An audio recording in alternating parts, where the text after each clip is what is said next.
सुप्रभात बच्चों, हिंदी की कक्षा में फिर से स्वागत है आप सभी का।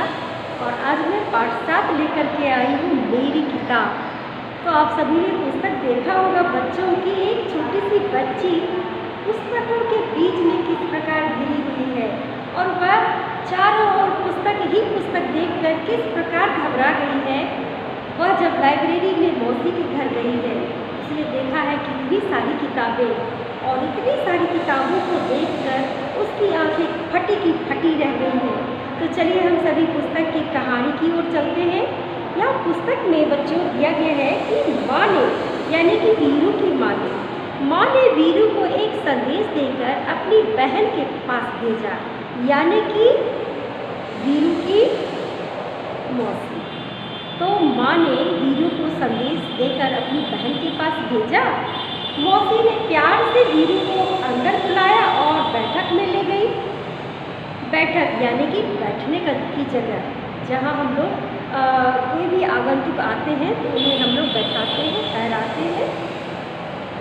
बैठक में कदम रखते ही वीरू अचरज से ठिठक गई, आश्चर्य से रुक गई।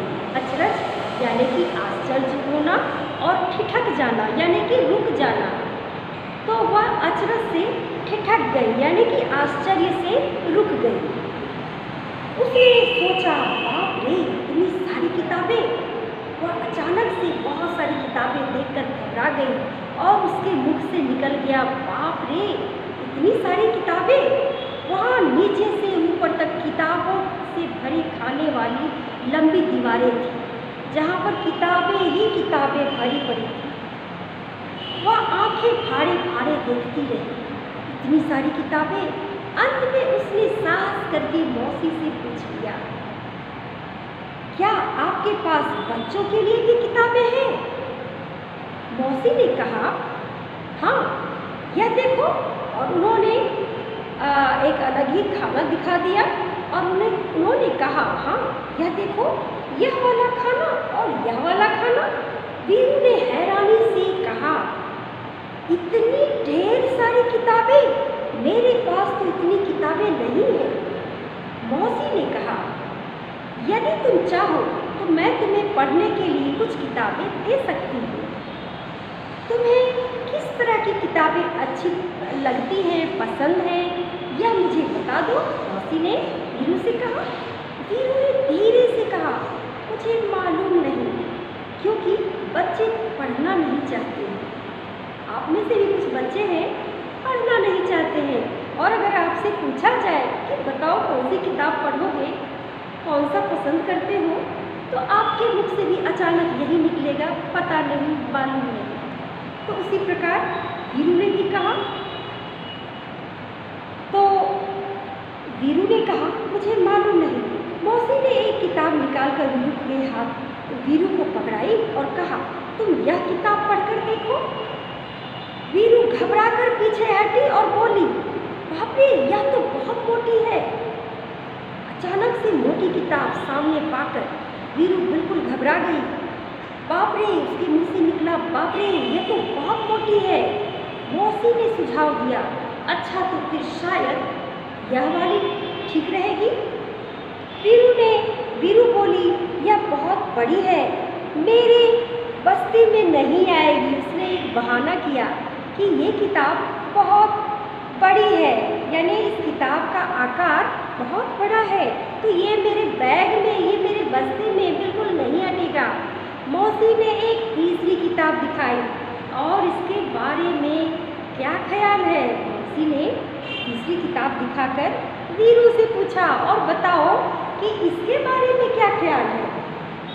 वीरू ने किताब के पन्ने पलटे और फैसला किया कि इसमें पढ़ने के लिए कुछ कम है, पढ़ने के लिए बहुत कम है। इतनी छोटी छोटी तस्वीरें हैं और यह किताब बहुत पतली है। तो वो उसी प्रकार की किताबें ढूंढ रही थी।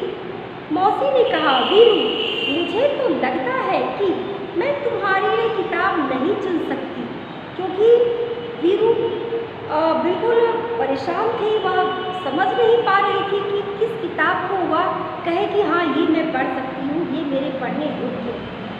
अंत में मौसी परेशान हो गई और मौसी कहा कि मैं तुम्हारे लिए किताब नहीं चुन सकती।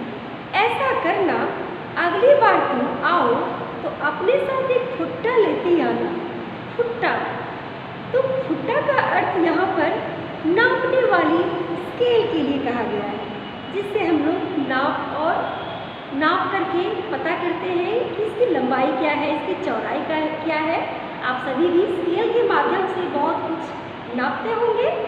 तो यहाँ पर मौसी ने वीरू से कहा कि अगली बार आओगी तो एक फुट्टा लेते आना। वीरू ने पूछा, फुट्टा क्यों? फिर वीरू को आश्चर्य लगा कि ऐसा मौसी क्यों कह रही है। मौसी ने हंसकर कहा, तुम्हें जितनी मोटी किताब चाहिए तुम नाप कर ले सकते हो। तो किताब के साइज को, आकार को नापने के लिए फुट्टे का सहारा लेने को मौसी ने वीरू से कहा, मोटी किताब चाहिए तुम नाप कर ले जाना, ठीक है ना। वीरू ने माँ के भेजे हुए कागज़ को मेज पर रखा और भाग खड़ी हुई वहाँ से, रफू चक्कर हो गई और उसने खैर मनाई कि चलो मैं बच गई, इस बार किताब मौसी ने नहीं पकड़ाई। अगली बार फुट्टा लाने को कहा है, देखा जाएगा अगली बार। तो इस कहानी में ये बताया गया है कि हमें किसी भी चीज़ से हटकर या छुपकर भागना नहीं चाहिए। हमें पढ़ाई हमारे लिए बहुत ज़रूरी है, बहुत उपयोगी है और किताब के माध्यम से हम लोग हर कुछ को समझ सकते हैं, जान सकते हैं, हर चीज़ की विशेषताओं को समझ सकते हैं, महसूस कर सकते हैं। इसलिए हमें किसी भी काम से घबराना नहीं चाहिए और हर चीज़ को हमें ध्यानपूर्वक सुनना और समझना चाहिए।